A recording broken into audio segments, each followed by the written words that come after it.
امیر المومنین حضرت علی علیہ السلام کے خطبات عالیہ نہج البلاغہ۔ نہج البلاغہ کا خطبہ نمبر 33۔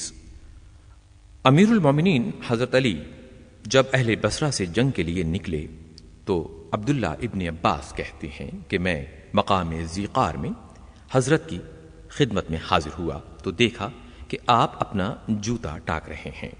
مجھے دیکھ کر فرمایا، اے ابن عباس، اس جوتے کی کیا قیمت ہوگی؟ میں نے کہا، اب تو اس کی کچھ بھی قیمت نہ ہوگی۔ حضرت امیر المومنین حضرت علی علیہ السلام نے فرمایا، اگر میرے پیش نظر حق کا قیام اور باطل کا مٹانا نہ ہو تو تم لوگوں پر حکومت کرنے سے یہ جوتا مجھے کہیں زیادہ عزیز ہے۔ پھر آپ باہر تشریف لائے اور یہ خطبہ ارشاد کیا۔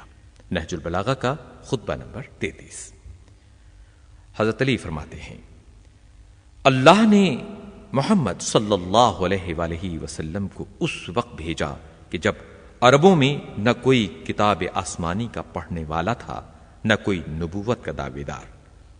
آپ نے ان لوگوں کو ان کے صحیح مقام پر اتارا اور نجات کی منزل پر پہنچا دیا، یہاں تک کہ ان کے سارے خم جاتے رہے اور حالات محکم و استوار ہو گئے۔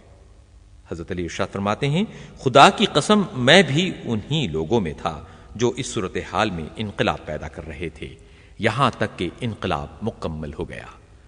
میں نے اس کام میں نہ کمزوری دکھائی نہ بزدلی سے کام لیا، اور اب میرا بھی اقدام ویسے ہی مقصد کے لیے ہے تو صحیح جو میں باطل کو چیر کر حق کو اس کے پہلو سے نکال لوں۔ مجھے قریش سے وجہ نزع ہے ہی اور کیا، خدا کی قسم میں نے تو ان سے جنگ کی جبکہ وہ کافر تھے، اور اب بھی جنگ کروں گا جبکہ وہ باطل کے ورغلانے میں آ چکے ہیں، اور جس شان سے میں کل ان کا مد مقابل رہ چکا ہوں ویسا ہی آج ثابت ہوگا۔